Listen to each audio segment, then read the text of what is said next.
क्षमा कर दो, मैं अपनी पराजय स्वीकार करता हूँ, क्षमा कर दो मुझे।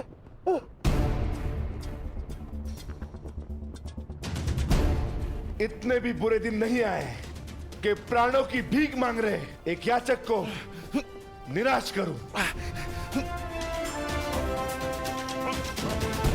तुम महाराज के दोषी हो। तुम्हारा निर्णय वही करेंगे। क्षमा क्षमा महाराज, मैं अपनी पराजय स्वीकार करता हूँ। आदेश दीजिए महाराज, क्या करना है इस दुष्ट पापी का?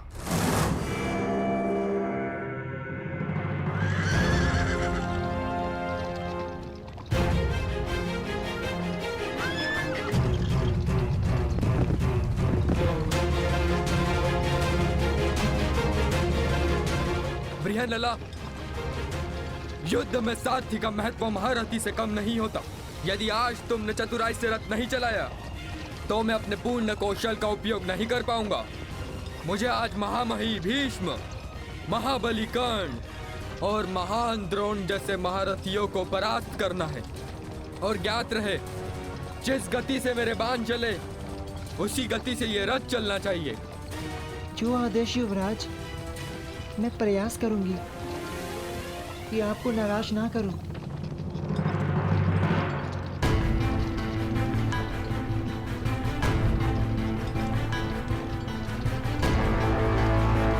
ये सामने क्या है?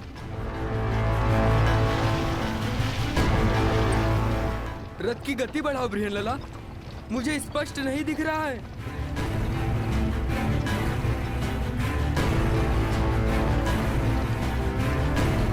क्या ये कोई चक्रवात है? नहीं युवराज, ये धूल है जो हस्तिनापुर की विशाल सेना के पथ संचालन से उड़ रही है। क्या हस्तिनापुर की सेना इतनी विशाल?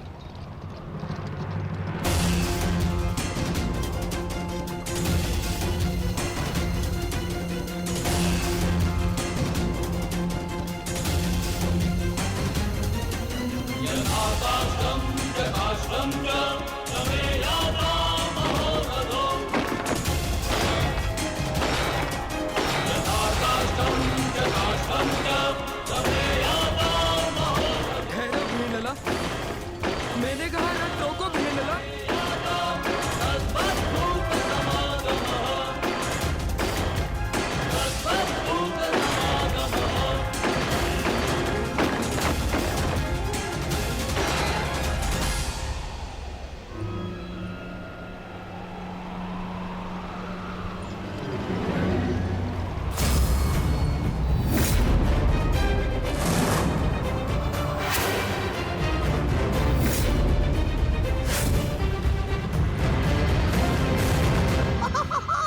मैंने कहा था ना दुर्योधन, ये पांडव उत्तरी दिशा से ही बाहर आएंगे। वो रथ देख रहे हो?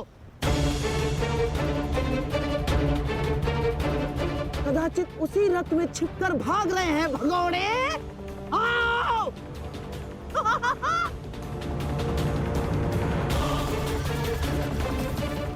जो भी हो, ये पांडव सदा अचंभित कर ही देते हैं।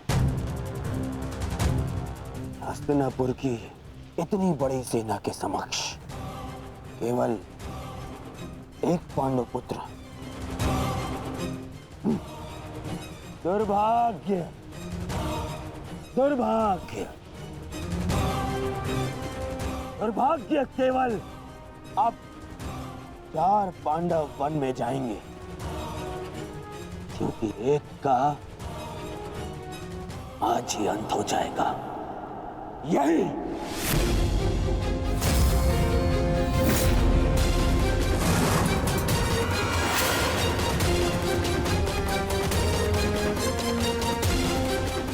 ठहरो सारथी। क्या हुआ युवराज? आपने रोकने के लिए कहा। हाँ, तुम्हें सुनाई नहीं देता? मैंने कहा रथ रोको।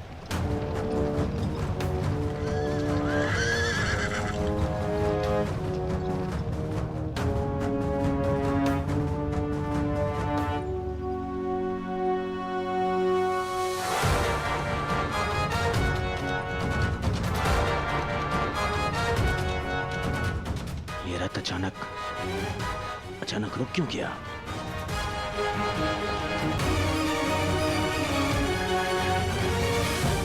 क्या हुआ युवराज? आपने रोका क्यों?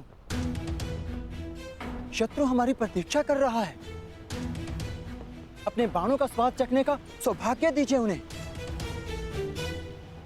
तुम मूर्ख हो बृहनला। अरे माना मैं वीर हूं, परंतु इतनी विशाल सेना से युद्ध करना तो आत्महत्या है। देखो, दाएं से बाएं तक जहां दृष्टि जाती है हस्तिनापुर की सेना फैली हुई है।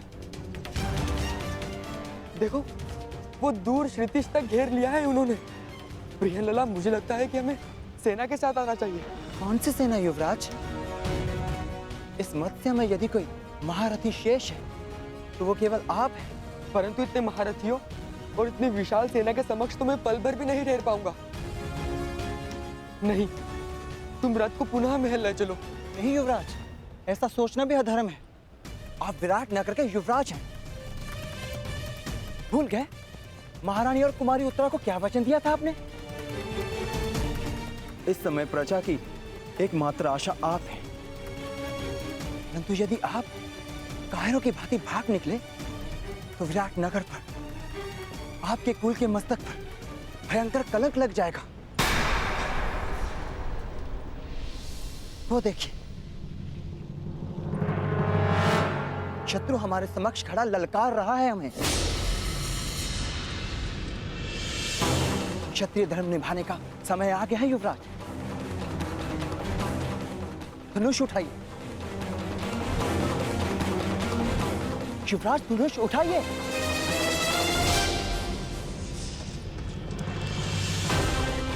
युवराज रुक जाइए, कायरता मत दिखाइए। शत्रु को पीठ दिखाकर भागना एक सबसे बड़ी मूर्खता है। एक योद्धा के लिए सबसे बड़ा पाप है।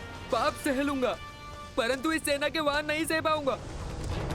मुझे नहीं कहलवाना योद्धा, मुझे अपने प्राण अधिक प्रिय है। मैं तुम्हें भागने नहीं दूंगा कुमार, भागने नहीं दूंगा।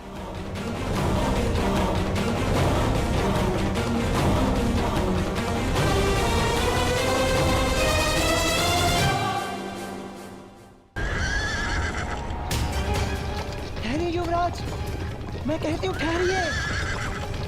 कायर मत बनिए युवराज, रुक जाइए।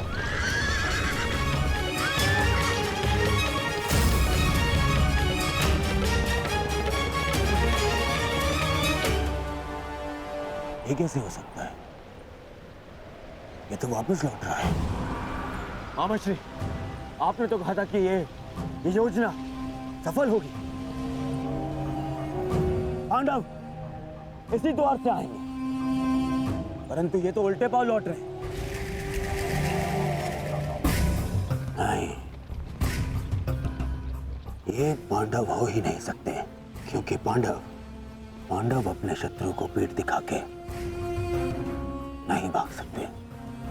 हो सकता है दुर्योधन की ये पांडव ना हो, परंतु पांडवों के पास हमारे समक्ष प्रस्तुत होने के अतिरिक्त और कोई मार्ग है ही नहीं।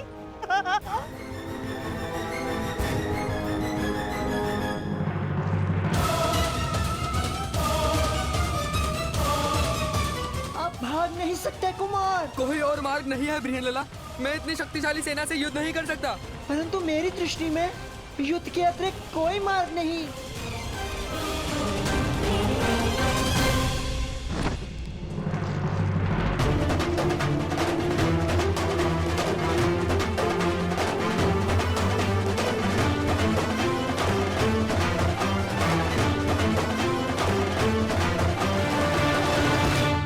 मुझे जाने दो बृहन्नला। मेरी तुमसे प्रार्थना है, मुझे नहीं मरना, मुझे अपने प्राण नहीं देने। ये समय रोने का नहीं है युवराज। क्या कहा था आपने?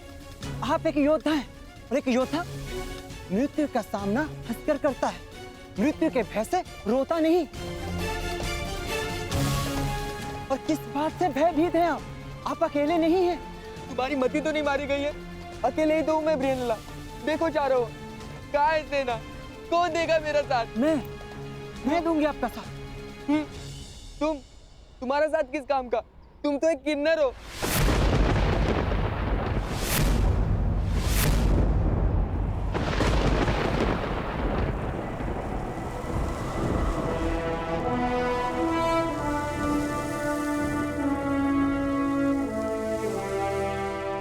नहीं उत्तर। मैं कौंते अर्जुन,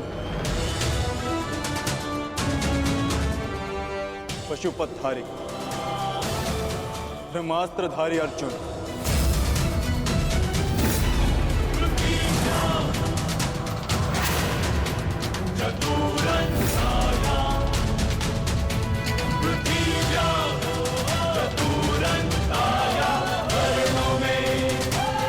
असंभव।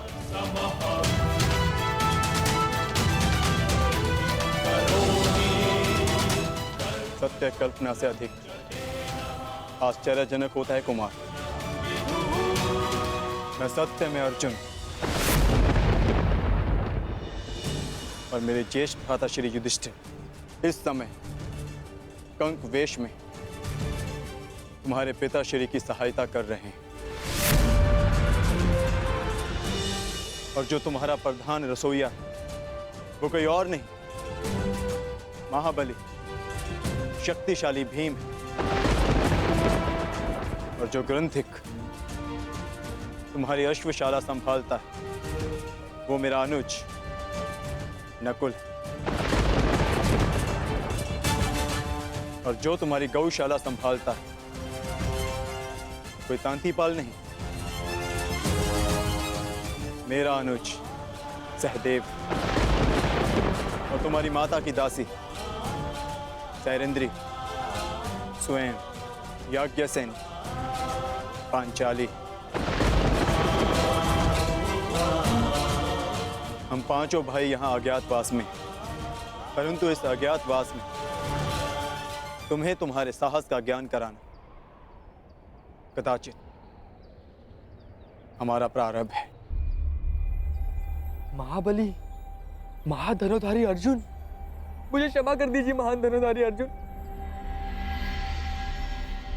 मैंने आपका निरादर किया, मुझसे भूल हुई।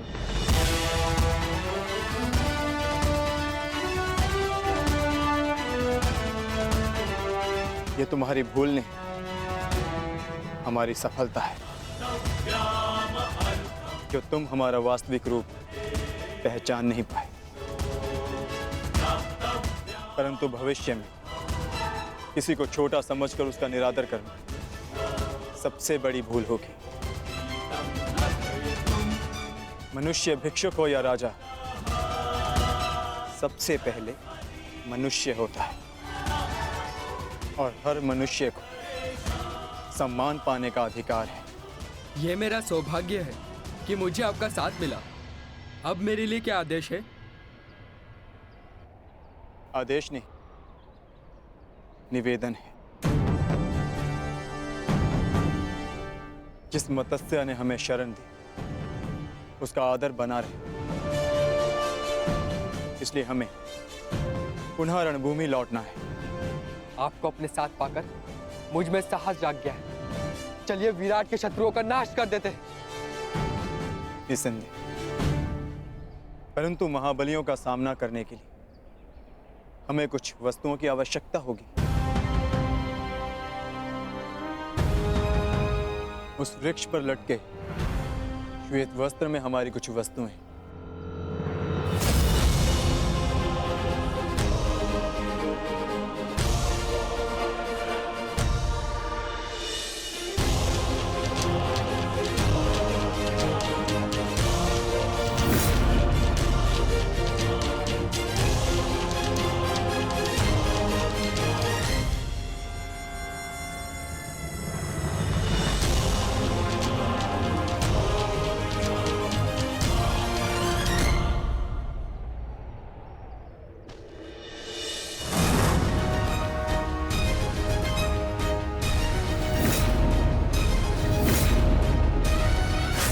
अब समय हो गया, हमें रणभूमि में लौटना होगा।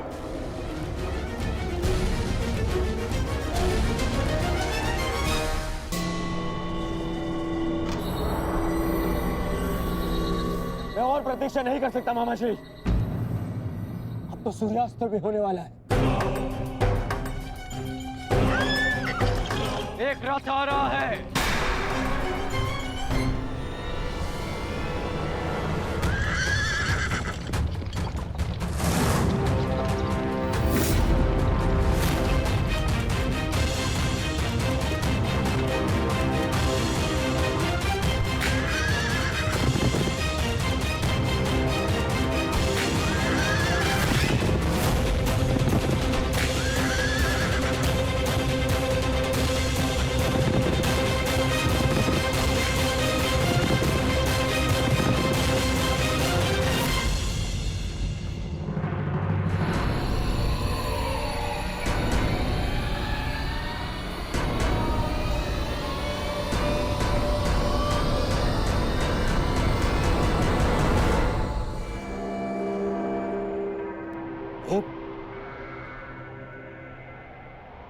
ये तो एक स्त्री है।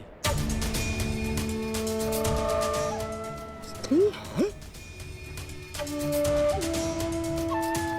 ये तो प्रेरणा है।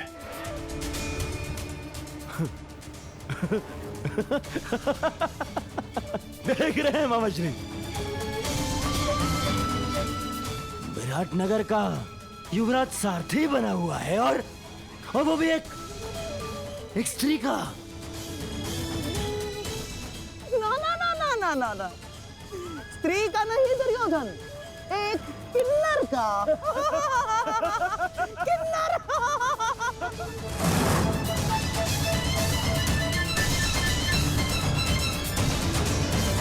ऐसा तुमसे युद्ध करना मेरा और हस्तिनापुर के मान का अपमान है। परंतु फिर भी मैं बता दूं कि मैं यहां विराटनगर से युद्ध करने नहीं आया। मुझे केवल पांडव चाहिए। मार्ग से हट जाओ। कदाचित भूल रहे हो युवराज, जिसके हाथ में धनुष होता है उसका परिचय उसका कौशल देता है।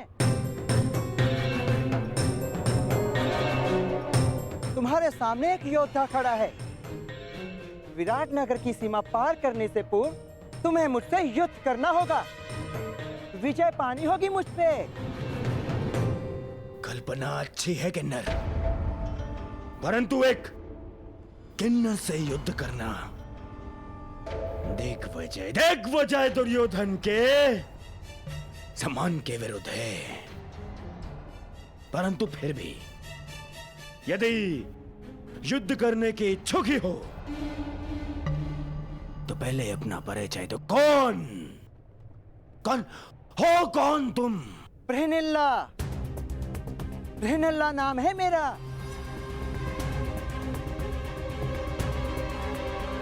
अब तक तो कुमारी उत्तरा की संगीत शिक्षिका थी, परंतु इस समय विराटनगर की रक्षिका हूं मैं। द्वंद्व से पूर्व महान महारथी भीष्म और महान आचार्य द्रोण को मेरा प्रणाम।